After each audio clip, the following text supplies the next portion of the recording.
Bismillahirrahmanirrahim. Assalamualaikum warahmatullahi wabarakatuh. Hah? Apa? Paling rendah.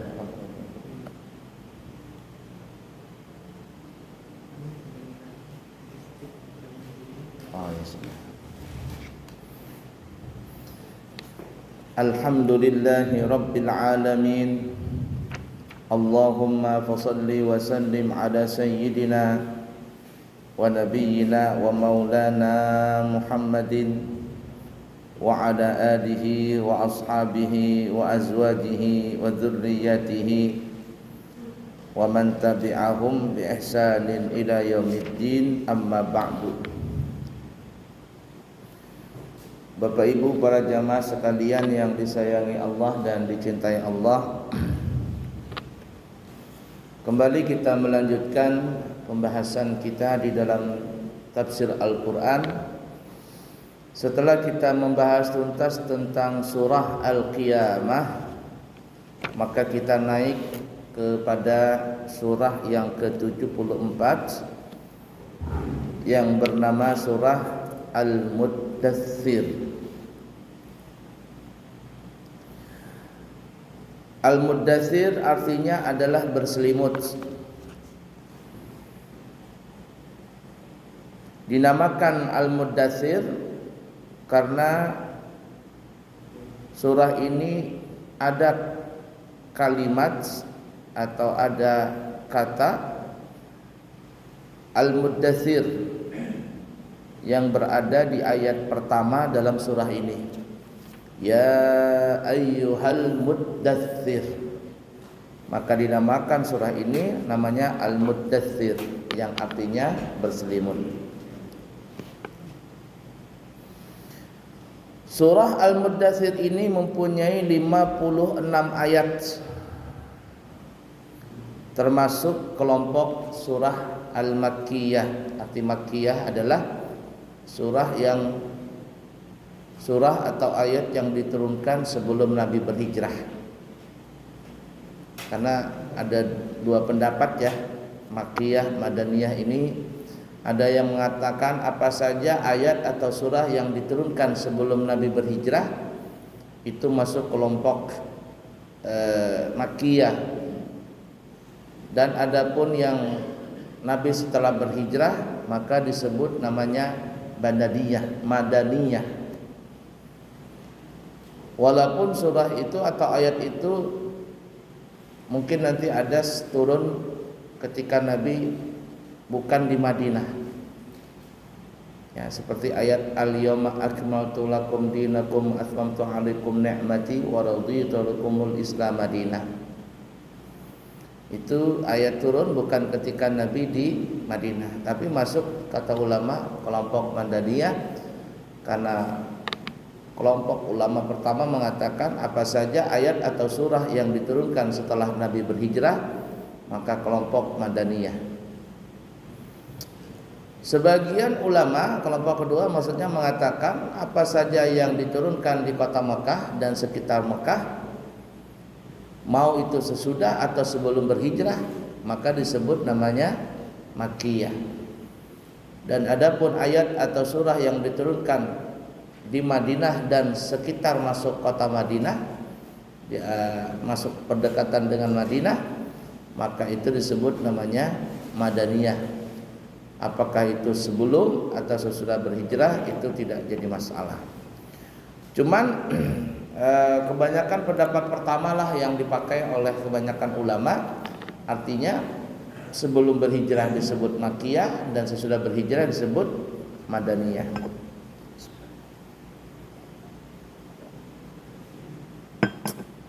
Bahkan ada ulama yang mengatakan berbeda pendapat. Surah ini ada yang mengatakan Makkiyah, ada yang mengatakan Madaniyah. Karena ada yang mengatakan surah ini turun dua kali, yakni ketika Nabi di Mekah dan ada ketika Nabi di Madinah. Cuman biasanya rumusnya kalau dikatakan ayat itu berkaitan dengan musyrik, musyrik nih ya, itu biasanya turun di kota Mekah. Kalau berkaitan dengan musyrik, kaum musyrikin itu biasanya berkaitan di kota Mekah. Dan adapun yang berkaitan dengan ahlul kitab itu biasanya berkaitan dengan Madaniyah. Ahlul kitab atau munafik itu di Madinah.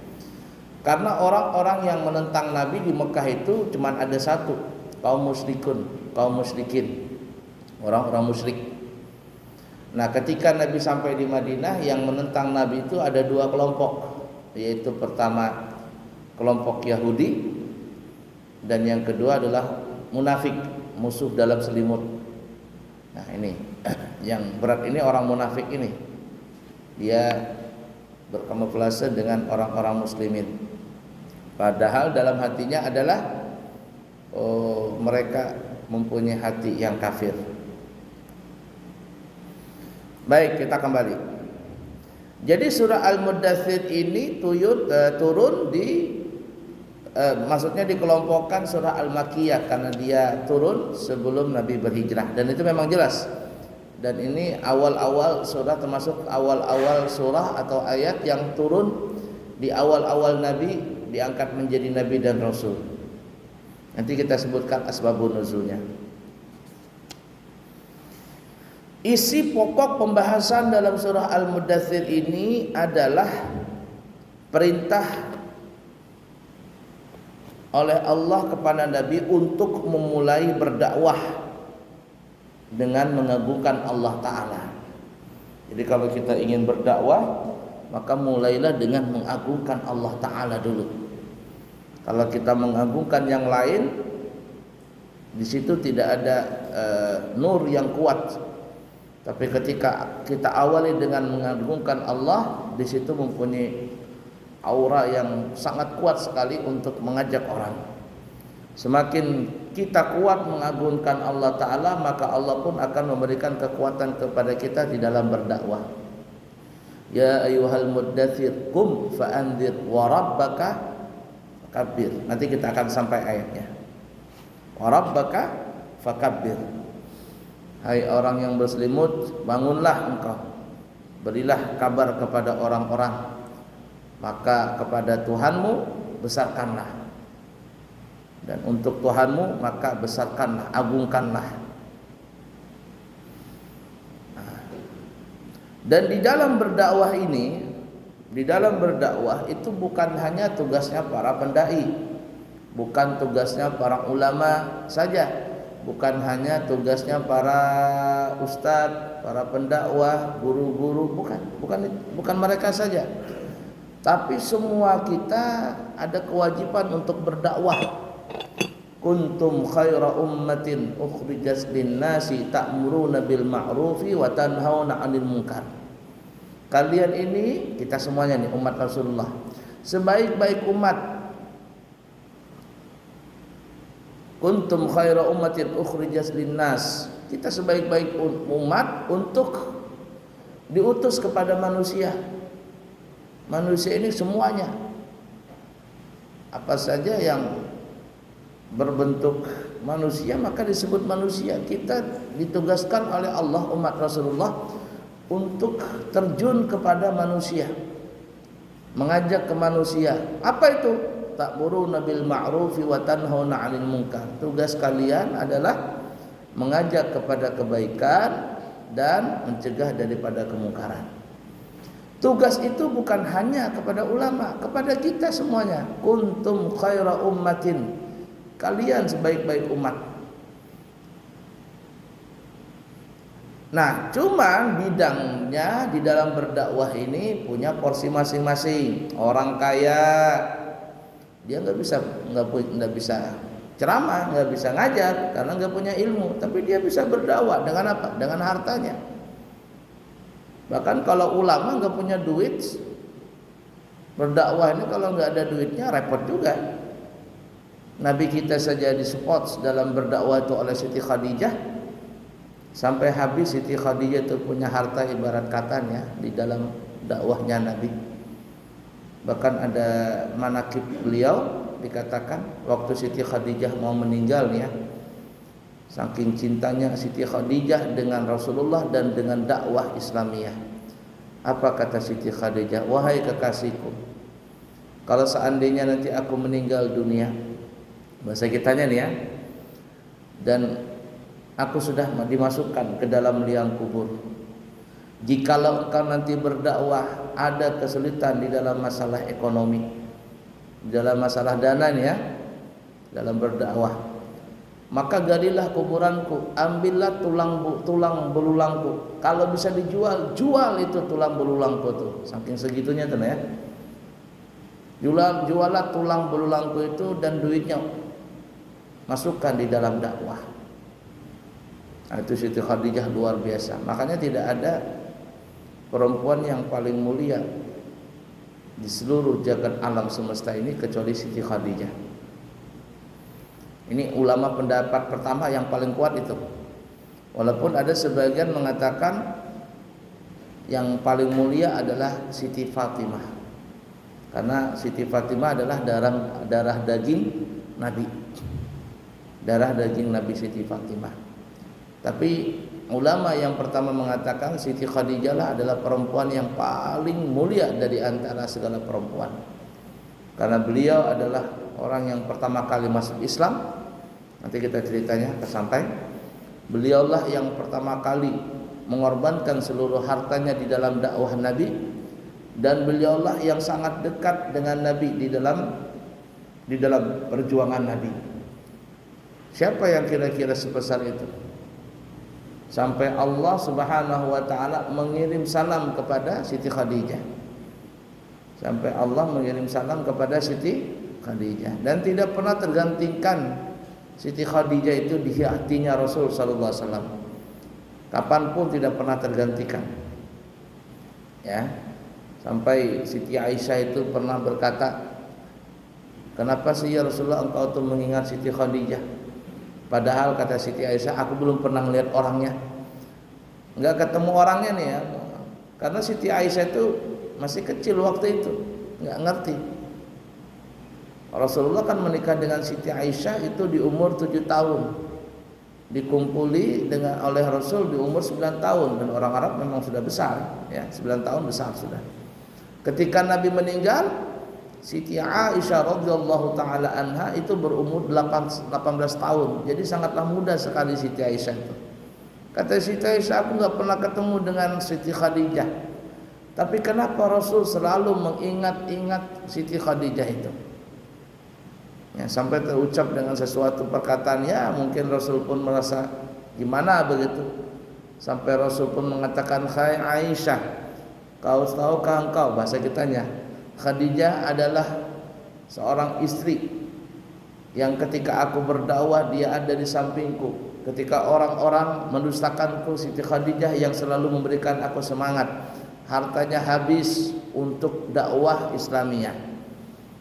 Dan seluruh anak-anakku kecuali Ibrahim semuanya terlahir dari rahimnya Siti Khadijah."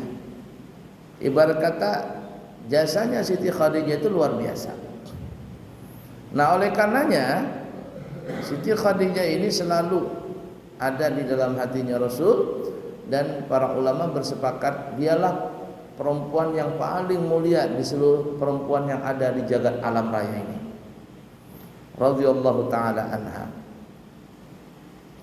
Nah, jadi orang berdakwah bisa dengan harta, satu, bisa dengan tenaga. Ya, dada punya uang, enggak punya ilmu, tenaga. Arti tenaga dia bisa membantu orang dengan tenaganya. Ya, atau enggak punya keahlian di dalam berbicara, tidak punya harta, tidak punya tenaga, tapi dia punya keahlian di dalam bidang IT, dalam bidang media dan sebagainya, dakwah di situ. Media-media sosial dia gunakan untuk berdakwah, diedit yang baik-baik, disebarkan, dan orang bisa ngelihat dakwah itu lewat media sosial. Apapun kita dan siapapun kita, semua tugas dakwah itu dibebankan oleh Allah kepada kita semuanya. Kita punya kebiasaan apa? Kalau ada orang hidup di dunia ini nggak pernah punya andil di dalam dakwah Islamiyah, ini akan ditanya kita di akhirat nanti. Ya, jadi punya andil masing-masing. Nggak punya harta, ya bangun apa nih? Saya tidak bisa ngajar, saya tidak bisa apa-apa nih. Tapi guru perlu apa? Perlu masjid, dia perlu sekolah, perlu apa untuk sudah sport begitu. Dia bantu itu untuk pembangunan tadi. Maka dia telah berdakwah dengan hartanya. Wajahidu bi amwalikum wa anfusikum fi sabilillah. Berjihadlah kalian di jalan Allah dengan harta dan diri kalian. Harta dan diri kalian. Guru sekumpul Allah yarham, ya, yang sebentar lagi akan ada haulnya.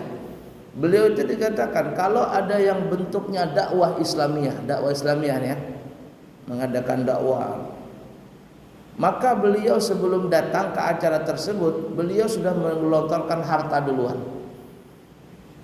Ini dakwah Islamiyah untuk mengajak umat.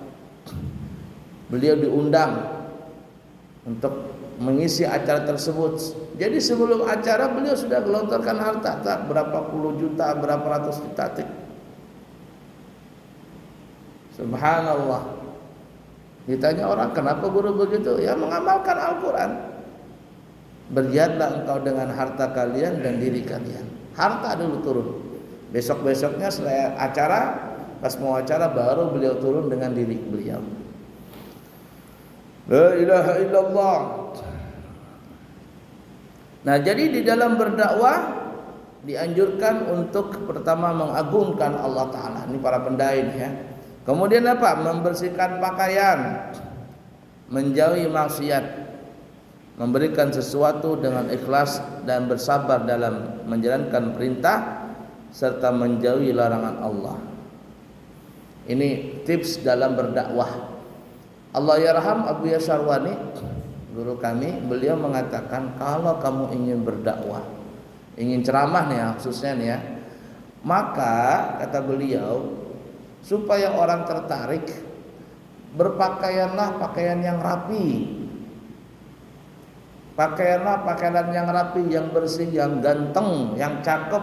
Keluarkan pakaian-pakaian yang baik. Kenapa? Karena Allah menyuruh dalam Al-Quran begitu kepada Nabi.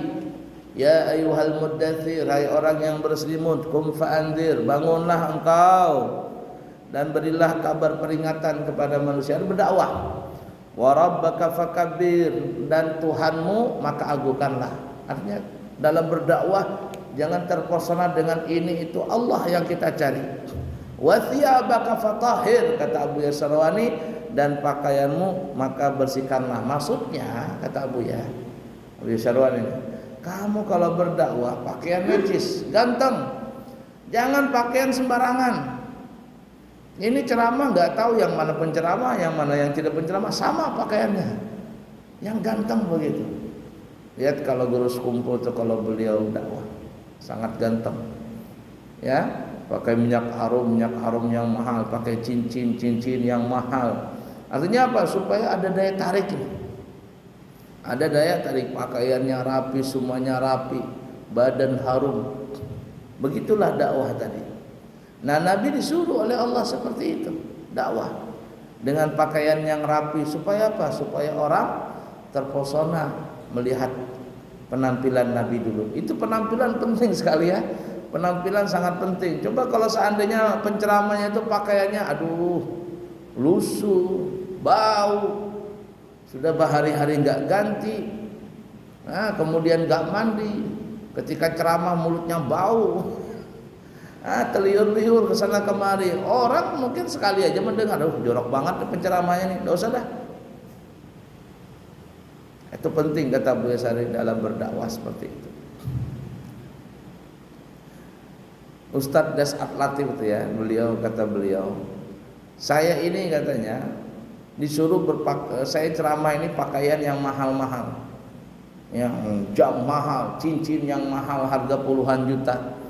Supaya apa? Kata beliau, supaya agama ini jangan dihina.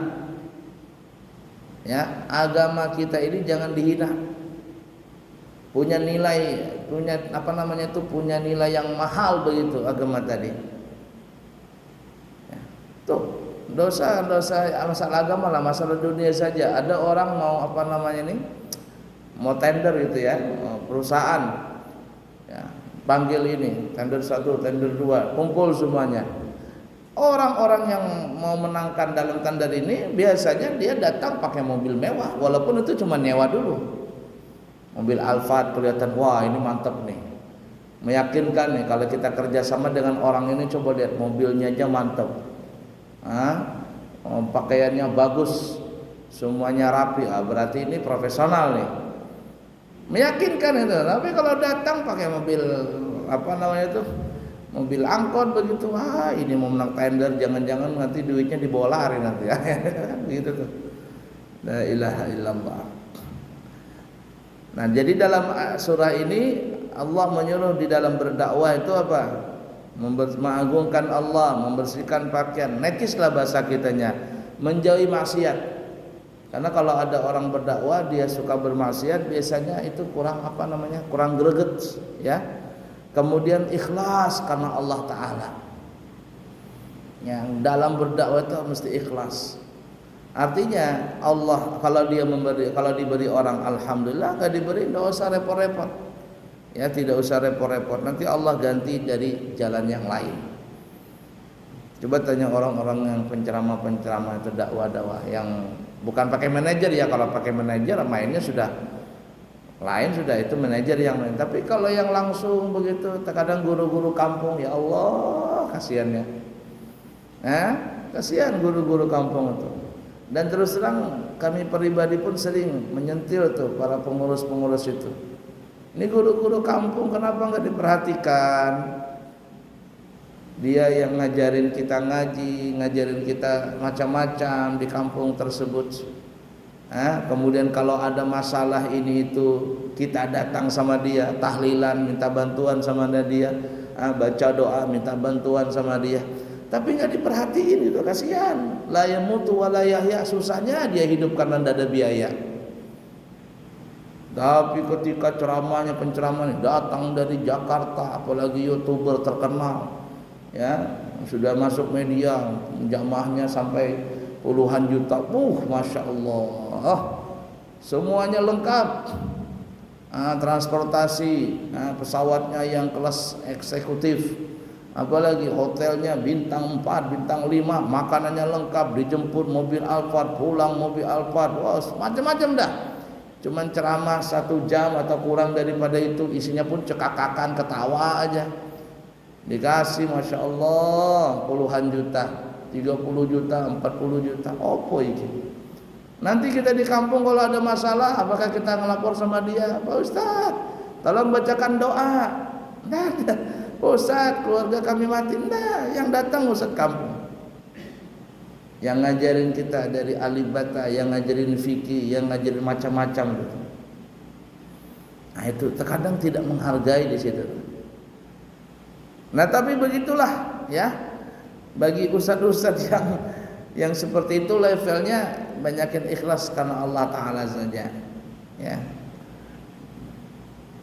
Dan itulah model utama seperti itu. Ikhlaslah kita dalam berdakwah.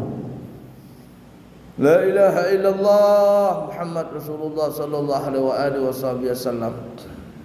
Makanya terkadang ya ada ustadz tuh, kalau ustadz kampung atau kiai kampung begitu diundang pertemuan ini untuk menghadiri ceramah ustadz si fulan dari Jakarta, si fulan dari ini.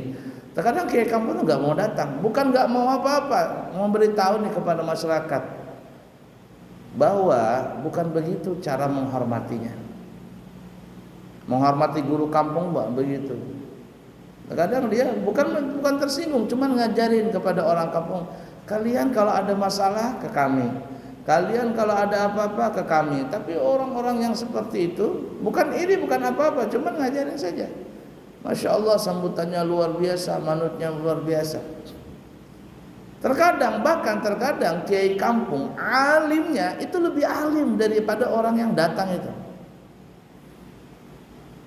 Sangat alim orang kampung itu.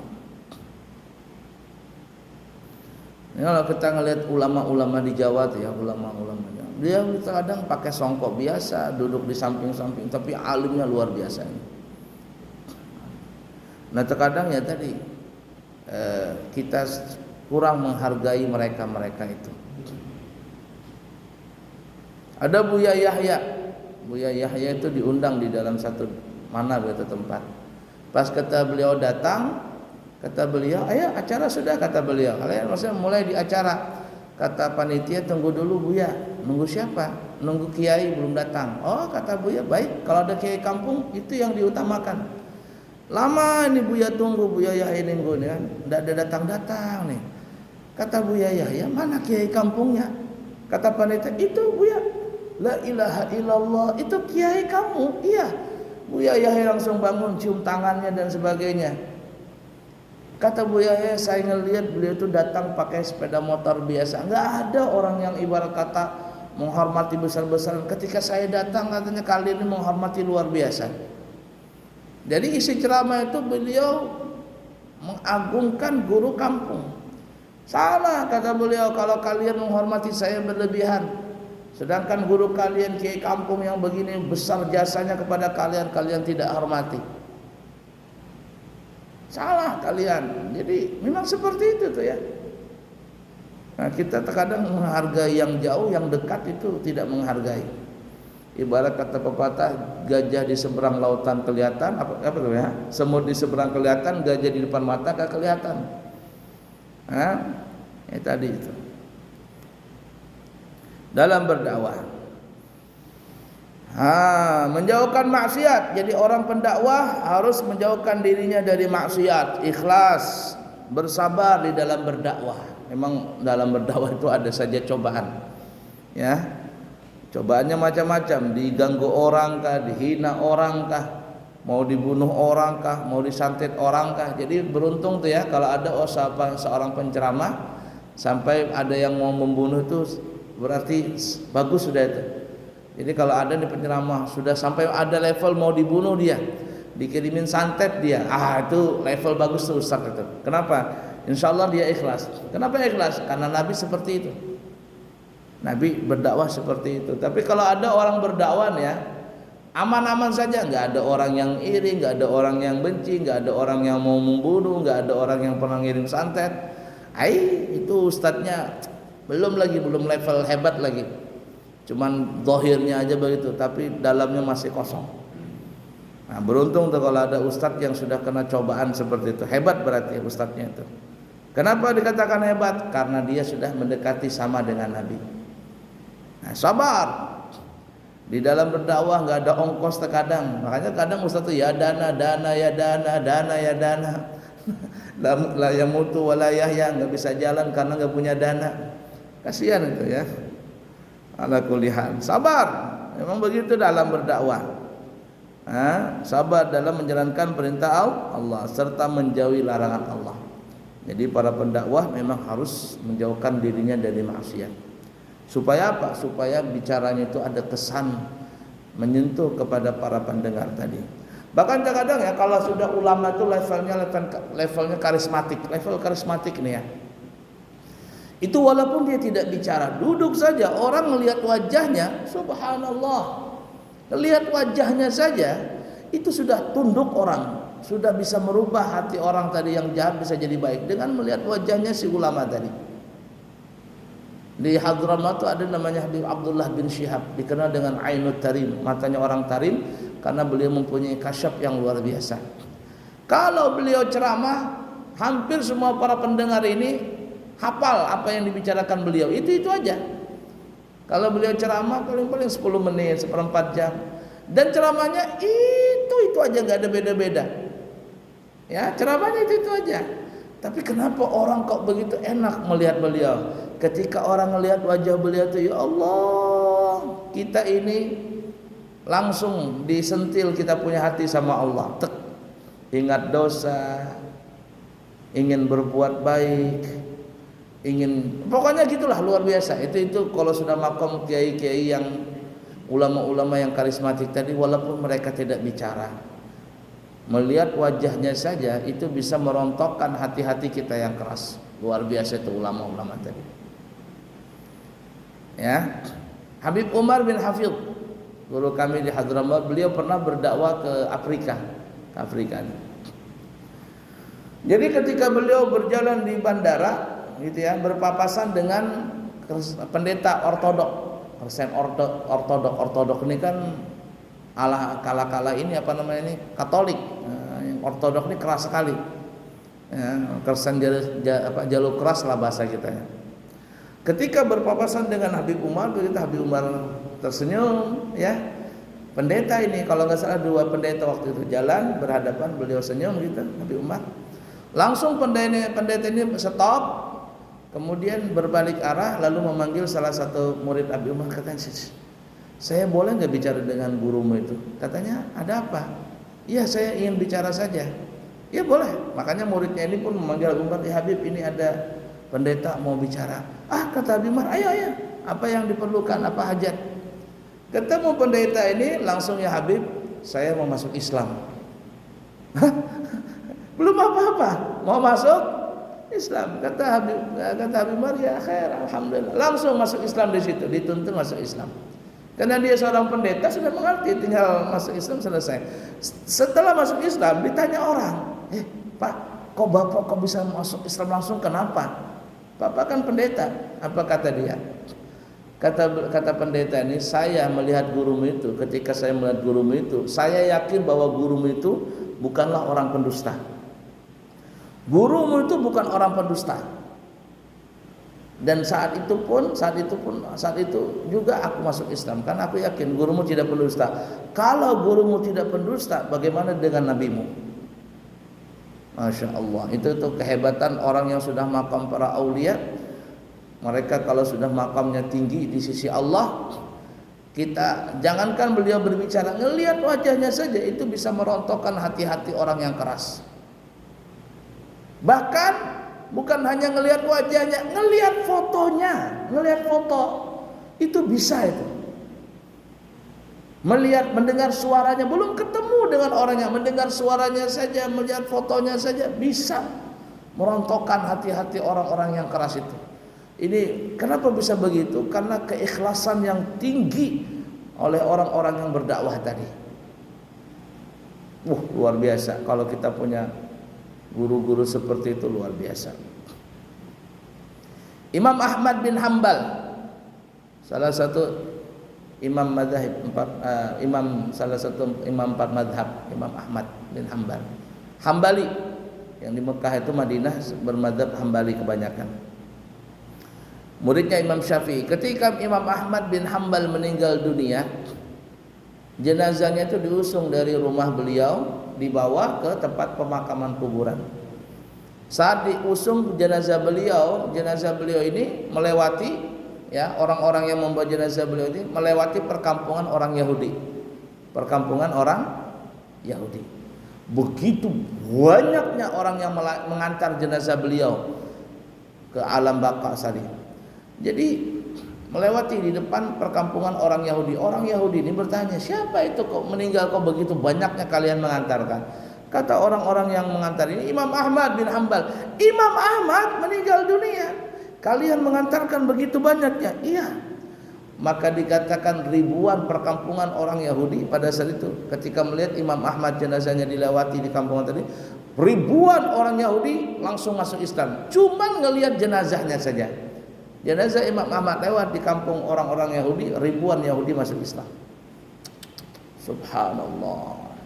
Itu yang dikatakan, ibarat kata, masa hidupnya memberikan manfaat, masa matinya pun memberikan manfaat.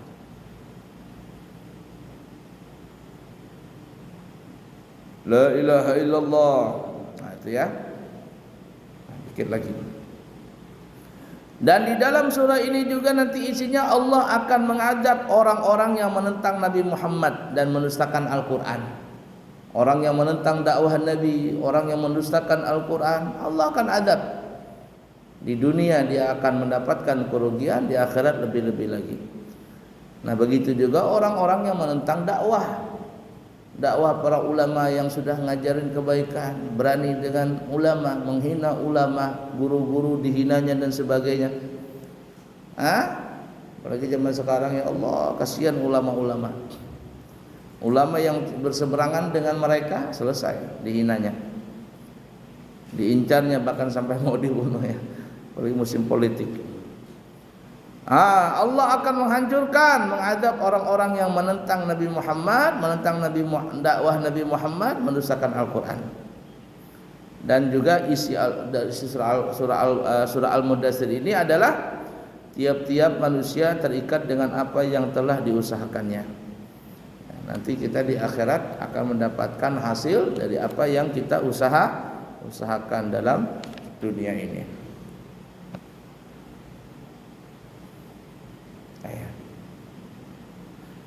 Asbabun nuzul, sebab diturunkannya surah ini, apa sebabnya? Insyaallah nanti kita sambung ya di kesempatan yang akan datang. Insyaallah. Cukup dulu. Insyaallah kami berangkat tanggal 27 hari Rabu lusa ya, sore hari. Satu malam di Surabaya. Yang zuhur dari Surabaya baru berangkat ke Saudi. Kembali insyaallah mungkin tanggal 9 atau tanggal 10 ke Balikpapan. Total perjalanan itu mungkin kurang lebih 14 hari. 12 hari umrahnya, 14 hari dari Balikpapan kembali ke Balikpapan. Insyaallah nanti setelah kembali di akhir Januari berangkat lagi, bawa rombongan kedua. Jadi kami beserta rombongan insyaallah di Mekah selama 2 tahun, 2023 dan 2024, 2 tahun ya. Baiklah ya, seperti itu. Siapa yang kepingin berhaji langsung kita buka harga 195. Di tempat lain sudah harganya 210, 230, 240. Kita masih bertahan harga 195 juta. Ya, sebenarnya sudah naik tapi kita masih diberikan harga diskon 195 juta. Siapa tahu ada yang kepingin berhaji tahun 2024 haji furada, insyaallah kami siap untuk menjembatani niat para jamaah semuanya. Yang kepingin umrah bulan puasa juga ada 42 juta 13 hari sampai haji, sampai fitri, Idul Fitri di Mekah. Yang 16 hari 18 hari itu 26 juta. Ya, siapa tahu ada yang berminat, silakan nanti menghubungi kami. Yang baik dari Allah, yang buruk dari pribadi. Subhanakallahumma wa bihamdika asyhadu an la ilaha illa anta astaghfiruka wa atubu ilaik. Wa akhirul kalam, wassalamualaikum warahmatullahi wabarakatuh.